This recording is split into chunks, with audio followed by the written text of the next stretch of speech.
गुलाम अली साहब कश्मीर से आते हैं राज्यसभा के अंदर। शुक्रिया।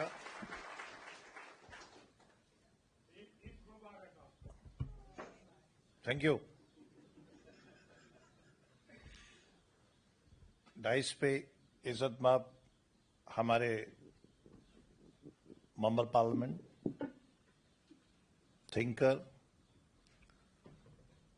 एम्बेसडर साहब, मैं आपको बहुत बहुत बधाई दूंगा कि आपने हमारा जो 2 दिन का टूर है उसको सीरियस फॉरेन मिनिस्टर से लेकर जर्मनी के, you are comfortable with Urdu?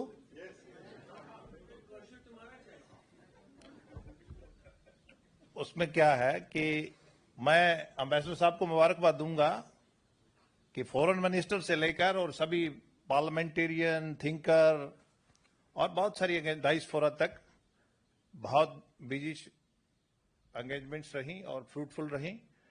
और इसके साथ में इनके साथ जो आईएएफ अफसर हैं और इनका पूरा टीम जो है, मैं उनको बधाई दूंगा कि उन्होंने बहुत अच्छा यहाँ अरेंज करा सब।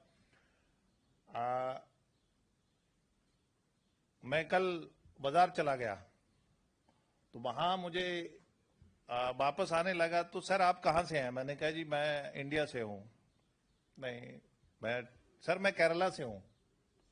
तो मैं कुछ खरीदने वाला नहीं था, लेकिन मुझे बोला गया कि सर ये वाला मैं थोड़ा अपनी कंसेशन में करवा दूंगी। मतलब मुझे इतना मोहब्बत। और जब हम कश्मीर से दिल्ली जाते हैं ना तो दिल्ली में सोचते हैं कश्मीर से हैं, तो आप भारत से हैं और आपके चेहरे देखकर मुझे लग रहा है कि आपको उल्फत, मोहब्बत, और जब देश का दिखता है तो लगता है हम हमारे गांव से आया है। हमारा पर्पस पिछले 2 हफ्तों से हम बहुत सीरियस एंगेजमेंट्स रही और डायस्पोरा और थिंकर और पार्लियामेंटेरियन सबसे मिले और अपनी भारत की बात जो जिस मकसद के लिए आए थे वो अच्छी तरह रखा। और कश्मीर का थोड़ा सा पाकिस्तान को तकलीफ क्या है उसका थोड़ा सा मैं बताऊंगा कि पाकिस्तान को खाली करना था कश्मीर का वो इलाका जो उनके पास है, उसके बजाय उन्होंने ट्राइबल्स को के माध्यम से, रेगुलर आर्मी के माध्यम से हथियाने की कोशिश करी। हमने बहुत सेक्रीफाइसेस किया पिछले 70 साल में और हमने एक बहुत बड़ा इसासा, हमारा कश्मीरी पंडित, वहां से बहुत बड़ा हमारा एक एसेट था जम्मू कश्मीर का, जो कि थोड़ा उसको वहां से निकलना पड़ा और हर कोई भाग रहा था वहां से। और अब पाकिस्तान को तकलीफ इसलिए होगी कि इतना बूम हो गया, 2-2.5 करोड़ मतलब इतना एनुअली विजिट करना, G20 का वहां जाना और मीटिंग और इंफ्रास्ट्रक्चर का। और कल ही प्राइम मिनिस्टर साहब ने दुनिया का सबसे हाईएस्ट ब्रिज को उद्घाटन किया है। और मैं सोच रहा था कि रिपीटिशन ना ही हो, तो ये सारी चीजें पाकिस्तान को डिस्टर्ब कर रही हैं और इसलिए बड़ा एक दरिंदगी वाला काम करा पहलगाम। उससे पहले भी बहुत सारी ऐसी चीजें करी हैं। हमने अंदर घुस के भी जवाब दिया है और अभी भी टेरर का जो इंफ्रास्ट्रक्चर है डिसमेंटल करा है। हम चाहते हैं हमारे पड़ोसी जो हैं वो फले फूलें, प्रोग्रेस करें, लेकिन अपनी इनोसेंट किलिंग की उस पे हम उनका जरा भी हमारा किसी शहरी पे बुरी आंख से भी देखा, गोली तो दूर की बात है, तो उसका हम करारा जवाब देंगे। और गोली आई तो इधर से गोला जाएगा, ये तय है। और वो बहुत गुहार लगा रहा है कि पानी पानी पानी बंद कर दिया। थोड़ा भाई अच्छा रिलेशन, अच्छा रिश्ता रखो। उसका जो मेन जो की है, उसका जो ट्रीटी का गुड कंडक्ट और गुड रिलेशन, तो यही अच्छा रखेंगे तो पानी 80% जा रहा है।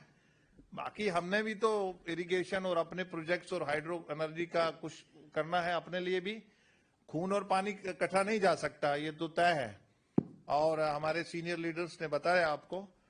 और इससे ज्यादा मैं नहीं बताऊंगा। हम आज कंक्लूड कर रहे हैं। आप सब लोग आए और बहुत अच्छा लगा। आप बहुत कंट्रीब्यूशन कर रहे हैं जर्मनी के लिए, और जो हमें आपकी कंट्रीब्यूशन की वजह से हमें भी जर्मनी के पार्लियामेंटेरियन से सबसे प्यार मिला।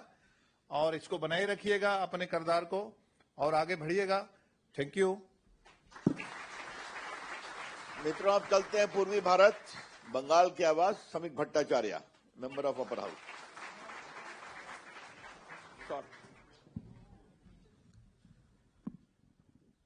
Thanking all of you. On the stage you find from Kashmir to Kanyakumari. And in front of me, Kutch to Kohima is present. That is one India, that is the United India, that is Team India. First I go to the ground of Berlin, where leader of the leaders, hero of the heroes, Netaji Subhash Chandra Bose stepped in 1941 tonight. I do express my solidarity to the people of Berlin, जिन्होंने भारत की स्वतंत्रता की संग्राम में बड़े सहयोग दिया। नेताजी सुभाष चंद्र बोस ने आजाद हिंद रेडियो की उद्घाटन किया था इसी बर्लिन से। इसी बर्लिन की धरती से खड़ा होकर के in the year 1942, he delivered his historic speech. If anyone thinks that they've captured our consciousness by keeping us in captive, would be mistaken. We want freedom. We don't want anybody's mercy. We want complete freedom. Indians, wake up, arise. This is the right time of struggle.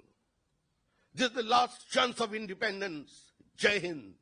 जो जय हिंद का नारा नेताजी सुभाष चंद्र बोस लगाकर पूरा हिंदुस्तान के सब कौम को एक कर लिया, आज उसी हिंदुस्तान में हम लोग खड़ा है और उसी हिंदुस्तानी होकर आपका सामने हमने अंतिम हमारे लास्ट लेग में बात करने आ रहे हैं। Netaji Subhash Chandra Bose was very much influenced by Monroe Smith, the great book Bismarck and the German Unity. If Bismarck can, why we cannot? अखंड भारत चाहिए। कितना दिन हम लोग झोली फैलाएंगे दुनिया के सामने? जो पाक ऑक्युपाइड कश्मीर को भी हमारा हुआ करते थे, आज किसी भी हालत से आज नहीं तो कल वो हमारा भीतर आएगा।